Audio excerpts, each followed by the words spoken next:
से आपका बेसिक ताल्लुक है, अर्ली एजुकेशन, स्कूलिंग वगैरह आपने कहाँ से की? नहीं, लेकिन कौन सी पावर आप यूज कर रहे थे? ईपी, एनवायरमेंटल प्रोटेक्शन एक्ट की या लोकल गवर्नमेंट? डॉक्टर साहब कैसे देखते हैं व्हेन यू लुक बैक? जी, ईपीए की कुछ अच्छी यादें हैं, कोई तजुर्बात हैं, कोई स्ट्रेसेस, कोई डिसअपॉइंटमेंट, कैसे लगता है उस सफर? औज़ु बिल्लाहि मिनश शैतानिर रजीम, बिस्मिल्लाहिर रहमानिर रहीम। व्यूअर्स, पायनियर्स ऑफ इन्वायरमेंट का जो सिलसिला था, उसके सिलसिले में आज हम आपकी मुलाकात एक और शाहकार से करते हैं, डॉक्टर मोहम्मद सलीम जंजुआ। आजकल तो वो ओजोन के सेल को हेड करते हैं मिनिस्ट्री ऑफ क्लाइमेट चेंज में, लेकिन बड़ी लंबी हिस्ट्री है। उन्होंने ईपीए को ज्वाइन किया और ईपीए में मुख्तलिफ पोजीशन पे रहे। असिस्टेंट ईपीए पंजाब में assistant director, deputy director, director, और फिर वहाँ से इन्होंने ऑस्ट्रेलिया से पीएचडी किया। उसके बाद सीपैक में रहे, सस्टेनेबल ट्रांसपोर्ट को हेड किया, और भी मुख्तलिफ उस पर रहे हैं जो कि हम इनसे सुनेंगे। लेकिन पहले इनका तारुफ जो है ना, इन्हीं से सुनते हैं कि डॉक्टर साहब, वेलकम टू द फोरम। आपकी बड़ी लंबी कहानी है लेकिन हमारे नाजरीन को ज़रा मुख्तलिफ सेशन में बताएं ना। एक तो पहले ये बताएं कि जी आप कहाँ से, आपका बेसिक ताल्लुक है, अर्ली एजुकेशन, स्कूलिंग वगैरह आपने कहाँ से की? बहुत बहुत शुक्रिया डॉक्टर साहब आपके आने का और ये मौका देने का कि जिसके अंदर मेरी जो एक लंबी हिस्ट्री है, प्रोफेशनल बैकग्राउंड है, और उसको एक्सप्लेन करने का एक अच्छा मौका है जो आपने दिया है। तो ओरिजिनली जी बिलोंग हम लोग करते हैं पंजाब से, और मेरी बेसिक एजुकेशन जो है वो लाहौर की है। यानी मैं रावियन हूँ। गवर्नमेंट कॉलेज लाहौर से मैंने एफएससी की और प्री इंजीनियरिंग के सब्जेक्ट्स थे। उसके बाद आपकी केमिकल इंजीनियरिंग थी? मेरी केमिकल। फिर उसके बाद जब गवर्नमेंट कॉलेज लाहौर से एफएससी करने के बाद फिर मैं यूईटी लाहौर में, जो university of engineering and technology Lahore है, उसमें मैंने केमिकल इंजीनियरिंग में एडमिशन लिया। कौन सा ईयर था? ये था 1991 था, जिसमें मैंने स्टार्ट लिया केमिकल इंजीनियरिंग का। और मैं 1996 में पास आउट हुआ यूईटी लाहौर से। और उस दौरान ही मुझे एनवायरनमेंट का शौक था, और बल्कि मेरा जो थीसिस था वो था ही टैनरी के वेस्ट के ऊपर था, जिसको हमने उसका एक ट्रीटमेंट प्लांट डिज़ाइन किया था टैनरी के एफ्लुएंट का, उसका कसूर में बहुत बड़ा जी, कसूर में, सियालकोट में। तो उसमें वो डिज़ाइन किया था। फिर यूईटी से निकलने के बाद मैंने क्रेसेंट ग्रीनवुड को ज्वाइन किया। उसके अंदर as environment health and safety officer के तौर पे आया। फिर मैं पब्लिक सर्विस कमीशन का इम्तिहान पास करके ईपीए पंजाब को मैंने ज्वाइन किया, Environmental Protection Agency Punjab, as assistant director के तौर पे। तो ये ईयर बनता है 1998, जिसमें मेरा स्टार्ट हुआ। और बेसिक ट्रेनिंग के बाद मैं फिर पोस्ट हुआ सरगोदा में as assistant director, Sargodha division. उस टाइम आपको पता होगा डॉक्टर साहब के डिवीज़न का पूरा चार्ज जो है वो भी बड़ी बात होती थी कि डिवीज़न का चार्ज हमें मिला करता था। तो वो पूरा डिवीज़न था, उसके अंदर डिस्ट्रिक्ट थे। तो वहाँ से मेरा स्टार्ट हुआ, और फिर मैं रावलपिंडी मेरी पोस्टिंग हुई। तो यहाँ फिर मैं आया as assistant director Rawalpindi division, जिसके अंदर फिर अटक भी था, चकवाल भी था, रावलपिंडी भी थी, और रावलपिंडी और जेलम भी। तो यहाँ फिर मैंने काम किया। और लेकिन मैं आपको जो एजुकेशन का बता रहा था, तो कि बेसिकली केमिकल इंजीनियरिंग की। केमिकल इंजीनियरिंग के बाद सर्विस तो मेरी शुरू हो गई। लेकिन चूंकि मुझे पढ़ाई का शौक था, तो मैंने अप्लाई किया ऑस्ट्रेलियन डेवलपमेंट स्कॉलरशिप का। ये 2001 की बात है। 2021 में तो पाकिस्तान से 10 लोग सिलेक्ट हुए 2002 बैच के लिए। तो उन 10 लोगों में अल्हम्दुलिल्लाह एक मैं भी था। हम लोग यहाँ से ऑस्ट्रेलिया गए, मेलबर्न में। तो मेरी 2 साल जो 2002, 3, 4 में मैंने मास्टर्स इन एनवायरमेंटल इंजीनियरिंग वो मैंने ऑस्ट्रेलिया से कर ली। तो ये मेरे जो 2 इयर्स और कोई 3 मंथ्स थे, इसमें मेरी मास्टर डिग्री कंप्लीट हुई। और फिर मैं पाकिस्तान वापस आया। फिर दोबारा मुझे शौक़ था कि दोबारा मैं जो है और तालीम लेने के लिए जाऊं। तो फिर मैंने अप्लाई किया यूनिवर्सिटीज़ में। तो अल्हम्दुलिल्लाह इसके बाद मुझे ऑस्ट्रेलियन पोस्ट ग्रेजुएट अवार्ड मिला, कॉमनवेल्थ गवर्नमेंट से for carrying out PhD degree in climate change. Good. तो फिर मैं 2007 में दोबारा ऑस्ट्रेलिया चला गया और 2007, 8, 9, 10 में 2010 में वहाँ फिर जो है मैंने अपना थीसिस मुकम्मल किया for my doctorate in climate change. तो ये जर्नी मेरा रहा है एजुकेशन पॉइंट ऑफ व्यू से। और इसी तरह साथ करियर भी चलता रहा। जी, साथ साथ, क्योंकि मैं यहाँ से स्टडी लीव पे चला गया था और जो फर्स्ट टाइम मेरी थी वो मेरी जो EPA से मैं लेके गया अपनी जो इजाज़त, और ये मेरी मास्टर डिग्री फिर मुकम्मल हुई। और EPA का करियर इस तरह रहा कि मुझे बड़ी अच्छी अपॉर्चुनिटी मिली कि ये वो टाइम था, आपको याद होगा कि जब लोकल गवर्नमेंट्स नई नई बनी थी। ये 2000 जब और लोकल गवर्नमेंट एक्ट जो आ गया और जो लोकल गवर्नमेंट एक्ट आया, परवेज मुशर्रफ साहब की, एग्जैक्टली। तो ये वो उस टाइम के अंदर मैं चूंकि EPA पंजाब में था और था भी फील्ड का ऑफिसर था, तो मैंने अपनी आंखों के सामने जो है ये चेंज देखी। ये जो है कि कैसे लोकल गवर्नमेंट का एक्ट आया, उससे पहले जब ये ऑर्डर्स हुए, उसके बाद कैसे डिवॉल्व स्ट्रक्चर हुआ, डिप्टी कमिश्नर का ऑफिस DCO में कैसे कन्वर्ट हुआ, और हम लोग जो थे आप भी डिवॉल्व हो गए। हम भी डिवॉल्व हुए, क्योंकि हमारा जो एनवायरनमेंट का सब्जेक्ट था वो भी उस जो डिवॉल्व सब्जेक्ट थे उनके अंदर आ गया। तो हम बैठे बैठे जैसे असिस्टेंट डायरेक्टर थे तो हम डिस्ट्रिक्ट ऑफिसर हो गए। अच्छा। तो BO एनवायरनमेंट हो गए। तो उसी तरह फिर हमारा DCO के बजाय DC के बजाय डिप्टी DC के बजाय DCO को फिर हमने रिपोर्ट करनी शुरू की। और वहाँ लर्निंग भी बहुत हुई उस टाइम के अंदर, बिकॉज क्योंकि इससे पहले जितना भी हम काम कर रहे थे, हमारी सारी जो पावर्स थी वो हमारे हेडक्वार्टर में थी। क्योंकि जो DG एनवायरनमेंट पंजाब था, क्योंकि एक्ट था 1997 का, all the power and function are to be exercised by the DG। तो हम ऑन बिहाफ ऑफ DG जो है SIRs ही मुकम्मल किया करते थे, साइट इंस्पेक्शन रिपोर्ट्स, मुझे याद है। फिर वो डेलीगेशन नहीं थी आपके वक्त में? डेलीगेशन उस वक्त तक नहीं थी। लेकिन जब हमारा लोकल गवर्नमेंट का ऑर्डिनेंस आया शुरू में, तो वो एकदम से हमें बहुत सी पावर्स मिल गई। उसके अंदर हमारे पास पावर्स बहुत सी थी, लेकिन उस टाइम मैंने फिर फील किया कि नहीं, लेकिन कौन सी पावर आप यूज कर रहे थे? एनवायरमेंटल प्रोटेक्शन एक्ट की या लोकल गवर्नमेंट की? यही तो हुआ कि पावर्स जो थी, पहले तो हम पाकिस्तान एनवायरमेंटल प्रोटेक्शन एक्ट जो 1997 के मुताबिक काम कर रहे थे, लेकिन जैसे ही ये डिवॉल्व हुआ तो लोकल गवर्नमेंट जो पंजाब का ऑर्डिनेंस आया, LGO, जी, उसके अंदर एनवायरनमेंट का जो पोर्शन था उसके अगेंस्ट डिस्ट्रिक्ट ऑफिसर एनवायरनमेंट को बहुत सी पावर्स मिल गई। अच्छा। लेकिन प्रॉब्लम ये था कि उस हमारा इंफ्रास्ट्रक्चर जो था वो उस तरह की पावर्स को एक्सरसाइज करने के लिए नहीं था। हमारी कैपेसिटी नहीं थी, हमारी स्टाफ की स्ट्रेंथ उस तरह से नहीं थी। तो हमें वो चैलेंजेस ज़रूर फेस हुए, लेकिन उस टाइम फिर जितनी हमारी मीटिंग्स हुई पंजाब हेडक्वार्टर्स के साथ हुई, तो फिर हम एक ऐसे सोल्यूशन के ऊपर आए कि yes we will work with the district governments, लेकिन हम इंडिपेंडेंटली वो पावर्स एक्सरसाइज अभी नहीं कर सकते अनलेस और अनटिल कैपेसिटीज बिल्ड ना हो हर डिस्ट्रिक्ट के अंदर। तो फिर वर्किंग बड़ी अच्छी हुई, but we were double reporting at that time. हम DCOs को भी रिपोर्टिंग थे और हम अपने DG को भी उधर रिपोर्टिंग थे। तो ये एक अच्छी लर्निंग थी। और उसके अंदर चूंकि उस सारे टाइम पीरियड के अंदर मैं इंचार्ज रहा, सरगोदा में पहले रहा, फिर रावलपिंडी में रहा।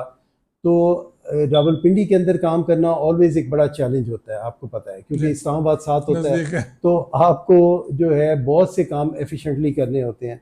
तो हमने फिर यहाँ जो है जो हमारे NOCs वगैरह थे, उनकी जो इनिशियल एनवायरमेंटल एग्जामिनेशन रिपोर्ट्स हैं, उनको हमने बड़े बेहतरीन अंदाज से करने की कोशिश की। और फिर उसके अलावा जो थे हमारे डाटा कलेक्शन जो है, क्योंकि उस वक्त में जब मैं आया था तो इतने एजुकेटेड और ख़ास तौर पे जो केमिकल इंजीनियर्स वो कम थे EPA में, एक ही हमारे सीनियर थे। और तो ये है कि मैंने उसको कोशिश की कि हम जो डाटा कलेक्शन है उसको बेहतर अंदाज में करें, इंडस्ट्रियल सर्वेस जो है वो बेहतर अंदाज में हम कर सकें, डाटा हमारे पास अच्छा कंपाइल होना चाहिए, बिकॉज इसकी बेसिस के ऊपर तो हम कोई काम आगे कर सकेंगे। तो ये एक्सरसाइजेज अच्छी थी। फिर ख़ास तौर पर ट्रैफिक के बड़े इश्यूज थे उन दिनों में, रावलपिंडी में भी शुरू हो चुके थे। तो हमने उसकी जो है कमिश्नर रावलपिंडी के साथ मिल के, जो मैंने ही एफर्ट्स की, मेरी कोशिश ये थी कि हम मिल के कोई जॉइंटली काम करें। तो ट्रांसपोर्ट डिपार्टमेंट को साथ मिलाया और मोटर व्हीकल एग्जामिनर्स उसमें होते थे, हम EPA के लोग होते थे। तो हम मिल के, कमिश्नर रावलपिंडी ने एक कमेटी बनाई जिसके अंदर हम फिर वहाँ ही उनका स्मोक चेक करते थे, फिटनेस सर्टिफिकेट देने से पहले एनवायरमेंटल कंसिडरेशंस का ख्याल रखते थे। इसी तरह तीसरी एक और चीज़ मुझे याद है कि कॉटेज इंडस्ट्री जो थी, कमिश्नर साहब होते थे, मेजर ज़ियाउल हक साहब होते थे, उनके साथ मौका मिला अच्छी मीटिंग्स करने का। तो कॉटेज इंडस्ट्री को उस टाइम हमने बैठ के उनसे बात की कि ये बहुत सा जो है वो पोल्यूशन भी क्रिएट करती है, और चूँकि ये पॉपुलेटेड एरियाज़ में होती है तो इसका किसी किस्म का भी इम्पैक्ट जो है बड़ा नुकसानदेह है। तो हमने एफर्ट की कि वो जो कॉटेज इंडस्ट्री है उसको हम अपने रवात इंडस्ट्रियल जोन और इस तरफ हम वहाँ लेके जाएं। मेजर अचीवमेंट जी, तो ये भी हमने वहाँ से वो उस चीज़ को शुरुआत की। और फिर इसके अलावा क्लीन डेवलपमेंट मैकेनिज्म जो है ईपीए के अंदर उस टाइम ये नई शुरुआत थी, तो सीडीएम का जो है एफर्ट करने में और उसके सेल बनाने में उसमें भी कोई थोड़ा सा रोल अदा किया। तो ये ऑल टुगेदर जो है मेरी ईपीए के साथ यहाँ कंट्रीब्यूशन। कैसे डॉक्टर साहब कैसे देखते हैं व्हेन यू लुक बैक? जी, ईपीए की कुछ अच्छी यादें हैं, कोई तजर्बात हैं, कोई स्ट्रेसेस, कोई डिसअपॉइंटमेंट, कैसे लगता है उस सफर? वो एक बड़ा यादगार डॉक्टर साहब फेस था। हाँ। एक तो ये था कि हम बहुत यंग थे यार और जज्बा भी बहुत था काम करने का। यादें बड़ी अच्छी हैं। फॉर एग्जांपल मुझे एक बड़ा अच्छा मेमोरी में आता है कि मरी ब्रूरी जो थी रावलपिंडी में, ये मेरे एरिया में थी, और इसकी जो पोल्यूशन थी ख़ास तौर पे वो चकलाला वाले एरिया में स्मेल इसकी बहुत जाती थी, फर्मेंटेशन। हाँ, इसकी बहुत ज़्यादा जाती थी और ऑलवेज कंप्लेंट्स आती थी कि जी इसका कोई सोल्यूशन होना चाहिए। लेकिन चूंकि आपको पता है जब भी आप इंडस्ट्री के साथ आप करते हैं तो आपको चैलेंजेस आते हैं, प्रेशर भी आता है इंडस्ट्री के साथ जब आपने कुछ एक्शन करना हो। तो मैंने ये वाला मैटर जो है टेकअप किया। ये जो यहाँ हमारे पास कोर कमांडर थे रावलपिंडी, चूँकि वो बड़ा इंटरेस्ट ले रहे थे उन दिनों में, उन्होंने कहा जी कि इसका कोई सोल्यूशन होना चाहिए। तो उनके साथ जो इनिशियल मीटिंग हुई तो मैंने कहा जनरल साहब आप हमें टाइम दें, हम इसको अपने एक्ट के मुताबिक देखते हैं कि क्या बेस्ट पॉसिबल हो सकता है। तो मैंने अपने जो हमारे डीजी साहब होते थे और वही सेक्रेटरी भी होते थे, आपको पास में याद होगा ईपीडी के जो जी, तो रईसबा जैदी साहब होते थे, वो डीजी भी थे, सेक्रेटरी भी थे। उनके साथ मैंने जाके मीटिंग्स की और उनको कहा कि ये एक बड़ा ज़रूरी काम है। तो उन्होंने कहा जी हम बिल्कुल इस पर एक्शन लेते हैं, आप पहले इसकी अपनी साइंटिफिक एविडेंस जो है वो कलेक्ट करें। तो हमने जो हो सकता था अपनी मोबाइल लैब को भी अरेंज किया, उससे करके सैंपल लिए, अपनी जो हमारे NEQs के जो स्टैंडर्ड्स होते थे उनके मुताबिक देखा कि बियॉन्ड हो रही हैं, और जो उनकी स्मेल वाला तो इशू था ही था। और वो पब्लिक ड्रेन यानी जो हमारा नाला लई बीच में से गुजरता था उसमें वो अपना थ्रो करते थे एफ्लुएंट जो है। तो फिर हमने मिल के कैंटोनमेंट बोर्ड के साथ पहले तो EPO जारी किया, डीजी साहब ने बीइंग द डीजी EPO जारी किया। EPO की कंप्लाइंस ऑब्वियसली उसके बाद उनको टाइम दिया गया, उन्होंने कोई उस दौरान वो नहीं कर सके, ना वो ट्रीटमेंट प्लांट लगा सके, ना कुछ कर सके। तो एक वक्त आया कि उसकी कंप्लाइंस के लिए फिर हमने कैंटोनमेंट बोर्ड को मिलाया, मेरे साथ फिर जो मजिस्ट्रेट थे लोकल गवर्नमेंट के वो हुए, और हमने फिर एक्शन किया। वो एक एक्शन जो था वो बड़ा मतलब यादगार एक्शन है कि रात के टाइम हमने जाके उधर फिर ऑपरेशन किया, क्योंकि इंस्ट्रक्शंस यही थी कि अब आपने उनकी जो वो एफ्लुएंट पब्लिक डोमेन में थ्रो कर रहे हैं आपने उनको बंद करना है, बिकॉज ऑर्डर्स ये थे। तो फिर हम गए और हमने फिर उनके साथ जाके रात को वो एक्शन कंप्लीट किया। और दोस्त में हमें बड़ा प्रेशर आया, उन्होंने कहा जी कि अभी जो है आपको इसकी जो है मतलब वो जो भी होगा हम जो है तो, लेकिन बट ये हुआ at the end that became a very success story in Pakistan I would say. और मुझे याद है कि BBC न्यूज़ ने भी उसको पिक किया और उन्होंने कहा जी फर्स्ट टाइम पाकिस्तान में एनवायरनमेंट के ऊपर जो है एक बड़ा स्ट्रॉन्ग एक्शन हुआ। दैट वाज डॉक्टर साहब आपने अपने सफ़र का आगाज़ किया तो इट वाज 1997, फिर दरमियान में आपने कहा कि LGO आ गया, फिर LGO के बाद एक और बड़ा जो चेंज आ गया वो 18th अमेंडमेंट का था जी, जहाँ से डिवोल्यूशन हो गई।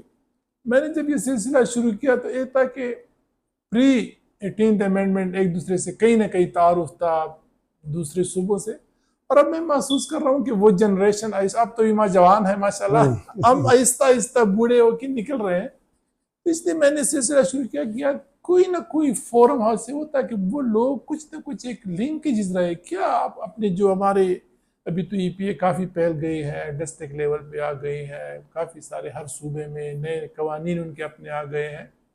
लेकिन मुझे महसूस होता है कि वो लिंकेजेस शायद शायद नहीं है, या आपके ख्याल में कोई है ऐसे कि कोई फोरम होना चाहिए जहाँ पे एक दूसरे के साथ इस तरह एक्सपीरियंस एक्सचेंज करे, एक दूसरे से सीखे? या जी, मेरे ख्याल में डॉक्टर साहब आपने बड़ा पर्टिनेंट एंड बड़ा रेलेवेंट क्वेश्चन जो है वो रेज किया है, और यही वो प्रैक्टिकलिटी है जो जब हम इसमें आए और इस दौरान एक्सपीरियंस किया और जो हमने लर्न किया, क्योंकि हमने 18th अमेंडमेंट से पहले भी काम किया इस सेक्टर में और उसके बाद भी हमने देखा। तो इसमें कोई डाउट नहीं है कि 18th अमेंडमेंट के बाद जो हमारी फेडरल प्रोविंशियल जो लिंकेज है वो उस तरह से बरकरार नहीं रही। लेकिन ऑन द अदर हैंड जब आप एम्पावर करते हैं प्रोविंसेस को फॉर एग्जांपल, तो वहीं अपॉर्चुनिटी भी निकलती है। तो मैं ये समझता हूँ कि जहाँ भी कोई चैलेंज है, जब वो चैलेंज आता है तो ऑब्वियसली उसके बाद बड़े वेज होते हैं कि यहाँ से अपॉर्चुनिटीज़ निकलती हैं। तो हमने अपनी आंखों से देखा कि जब स्टार्ट में हुआ, चैलेंजेस आए, डिस्कनेक्ट हुआ, प्रोविंसेस जो है वो एम्पावर्ड हुए, फाइनेंशियल ऑटोनॉमी हमारे पास आई, तो हमारे लिए काम करना एकदम से बड़ा मुश्किल था। क्योंकि जो एक रोबस्ट सिस्टम चल रहे थे, जो फेडरल, क्योंकि देखें ना, हम तो वहाँ से जो भी चीज़ लेके आते थे तो हम पाक ईपीए में आ जाते थे और उसके बाद हम मिनिस्ट्री में आते थे, और जब सब कुछ ही हमारा ईपीडी बन गए, एनवायरनमेंट प्रोटेक्शन डिपार्टमेंट जो है वो बहुत एम्पावर हो गया, तो उस दौरान शुरू में चीज़ें उतनी समझ आने में देर लगी। लेकिन मैं ये समझता हूँ कि वक्त के साथ साथ बेहतर हुआ। अभी आज आप पंजाब ईपीडी को देखें, ईपीए को देखें तो बहुत अच्छा कर रहे हैं। अभी आप देखें कि उनके जो है वो उनकी एनवायरनमेंट पुलिसिंग जो है, पुलिस फोर्स उनकी अपने पेज पे शेयर भी की जी, उनकी वो भी आ चुकी है। एक वक्त था जब हम इस चीज को ड्रीम करते थे और हम कहते थे कि ऐसा होना चाहिए। तो आज मैं जब अपनी आंखों से देखता हूँ तो खुशी महसूस होती है कि हमारा अपना वहाँ जो है पंजाब का एक्ट भी आ गया है, फिर वो क्लाइमेट चेंज एक्ट भी पहुँच चुका है। फिर उसके अलावा जो हमारी डिस्ट्रिक्ट के अंदर टीम्स हैं वो अभी वहीं बैठ के एनवायरमेंटल अप्रूवल्स जो है वो under the umbrella of commissioner जो है वो वहाँ इशू कर रही हैं। तो बहुत बड़ी चेंजेस आई हैं तो इस दौरान। लेकिन आपकी बात को मैं कनेक्ट करते हुए कि यस, इस जो गैप है हमारा पॉलिसी लेवल का, जो फेडरल प्रोविंशियल है, उसको हमें ज़रूर मिनिमाइज़ करने की ज़रूरत है और कुछ इसमें से वे ज़रूर निकालने की ज़रूरत है, ताकि ये नहीं हो कि जी डोमेन जो है किसी की सिर्फ आईसीटी हो और किसी की सिर्फ एक प्रोविंस की हो, बिकॉज कुछ ना कुछ interlinkages are very important in this. Thank you very much viewers. लंबी कहानी है तो मेरे ख्याल में थोड़ा सा ब्रेक लेते हैं, ईपीए की कहानी तक की हद तक तो ख़त्म करते हैं। आगे जंजुआ साहब के आप देखेंगे कि कहाँ कहाँ पे उसने किस किस ग्राउंड पे खेला है, तो थोड़ा सा ब्रेक लेते हैं।